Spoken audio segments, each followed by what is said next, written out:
नमस्कार साथियों, गणतंत्र दिवस की आप सभी को हार्दिक शुभकामनाएं।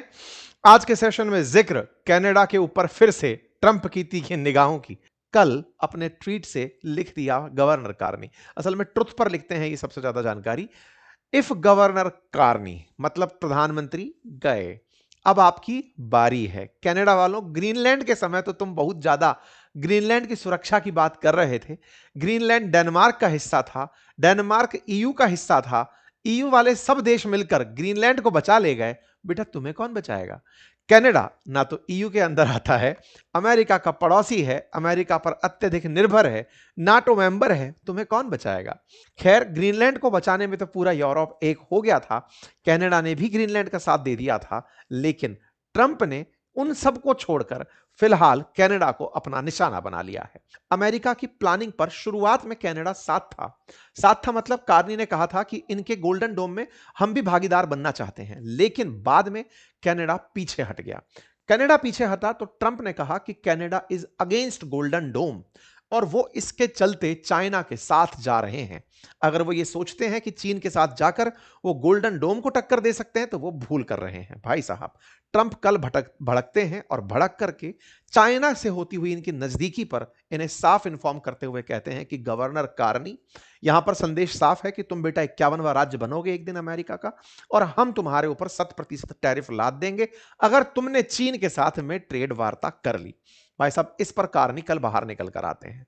कार्नी बाहर निकल कर आते हैं और कहते हैं, अमेरिका को कोई जवाब नहीं देते, वो केवल एक लाइन बोलते हैं कि बाय कैनेडियन, यानी कि कनाडा में बनाओ और कनाडा में ही कंज्यूम करो। मतलब यह हुआ कि कनाडा के लोग केवल आत्मनिर्भर हो जाएं। जिस आत्मनिर्भरता का बयान भारत सरकार लंबे समय से देती आ रही है, कल कनाडा के पीएम ने कैनेडियंस से कहा कि आप अपने बाजार से सामान खरीदें और कनाडा को बड़ा बनाएं।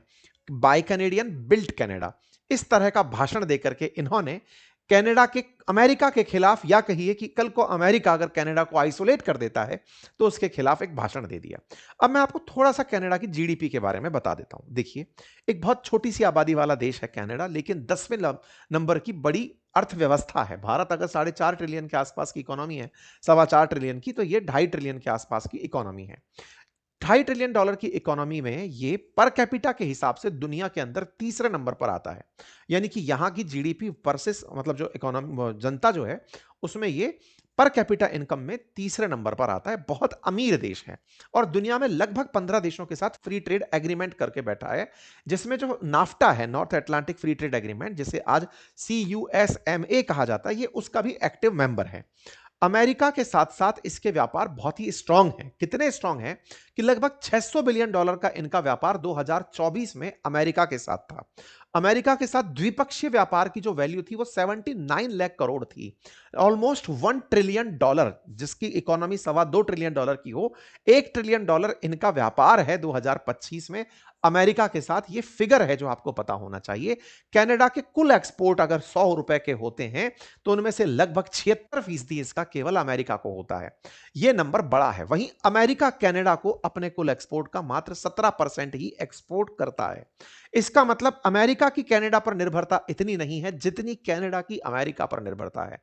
आप अपने 80% व्यापार को अगर 100% टैरिफ से प्रभावित होता देखेंगे तो विचार कीजिए कि वो कितना घातक होगा। यही कारण है कि ट्रंप ने आते ही मैक्सिको, कनाडा और चाइना तीनों के ऊपर टैरिफ लगाए थे।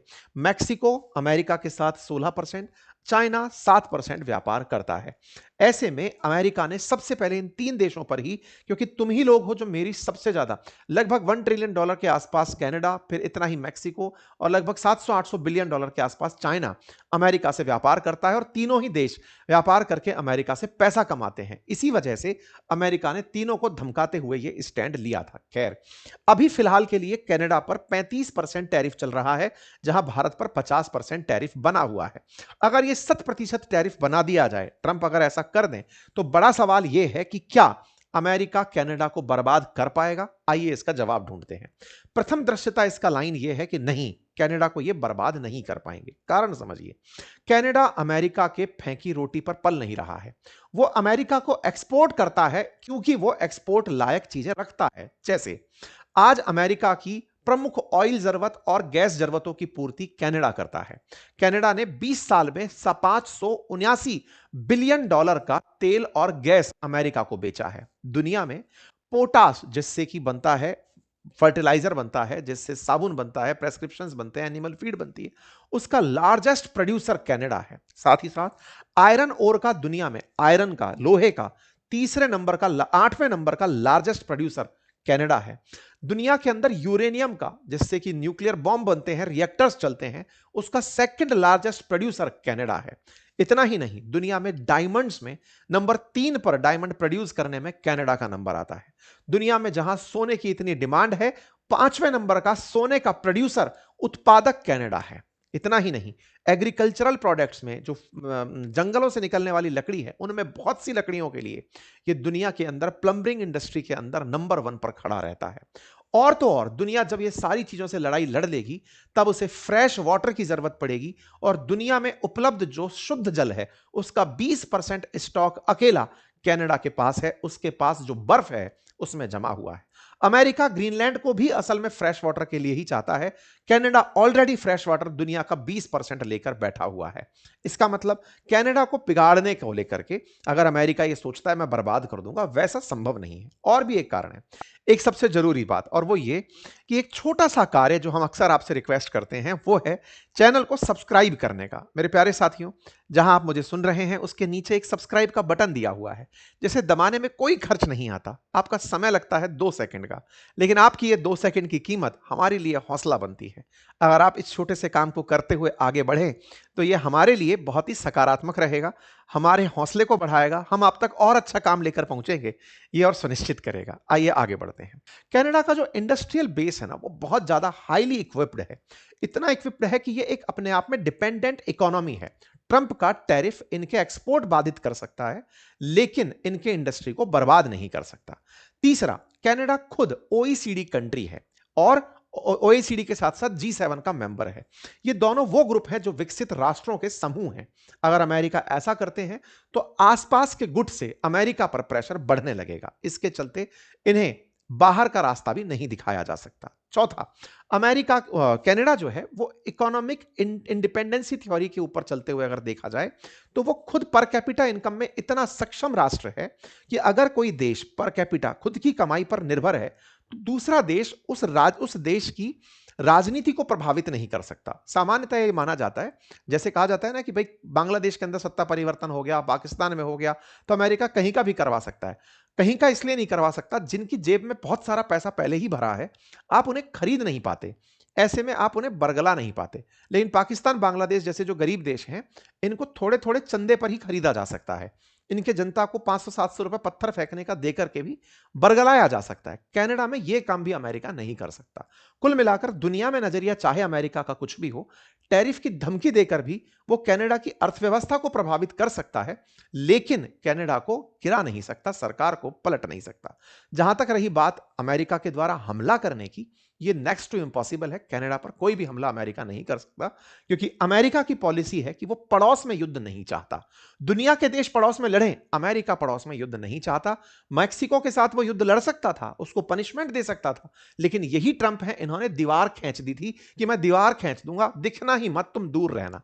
तो वो जो ट्रंप दीवार खींच करके बचाव की मुद्रा में खड़े हो, वो कनाडा से लड़ाई लड़ेंगे, नेक्स्ट टू इम्पॉसिबल है। हाँ, लेकिन अगर इनके ऊपर सैंक्शंस या 100% टैरिफ लगाए जाते हैं तो कनाडा की अर्थव्यवस्था पर जरूर प्रभाव पड़ेगा, एक्सपोर्ट पर प्रभाव पड़ेगा, जीडीपी पर प्रभाव पड़ेगा, ऑटोमोटिव इंडस्ट्री, एनर्जी, इन सब पर प्रभाव पड़ेगा। लेकिन हाँ, कनाडा के पास जो गुड्स, टेक्नोलॉजी और जो भी एक्सपोर्ट आइटम्स हैं, उनका उपभोक्ता केवल अमेरिका बने ये जरूरी नहीं है।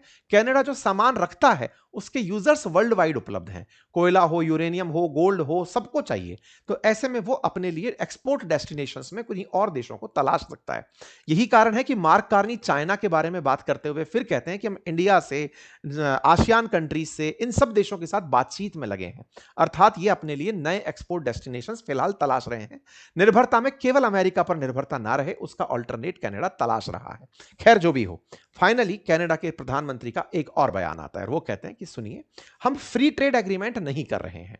ये तो नाफ्टा एग्रीमेंट में पहले ही लिखा हुआ है। अमेरिका को हम बताना चाहेंगे कि हम अमेरिका के अमेरिका को नहीं छोड़ रहे और चाइना से हम फ्री ट्रेड एग्रीमेंट नहीं कर रहे। कुछ चीजों को लेकर जिन्हें की हमें जरूरत है और हमारे देश को उनकी जरूरत है, वहां पर हम पार्टनरशिप कर रहे हैं। इस बात से अगर प्रभावित अमेरिका होता है तो अमेरिका अमेरिका की देखे। ये कहते हुए मार्क कार्नी ने अपने आप में ट्रंप को चिकोटी काट दी है। अब देखना होगा कि ट्रंप आगे चल करके इन्हें 51वां राज्य बनाकर सोशल मीडिया पर कितना सुर्खी बटोरते हैं। ग्रीनलैंड की तरह जैसे 15 दिन से ग्रीनलैंड का माहौल बना था, क्या कनाडा के माहौल में उतना ही दम ट्रंप भर पाते हैं? देखना होगा social media star Donald Trump के भविष्य के बारे में। फिलहाल के लिए इतना ही। चैनल पर अगर आप नए हैं तो सब्सक्राइब करें। बाकी अपना विश्वास और प्यार देने के लिए बहुत बहुत धन्यवाद।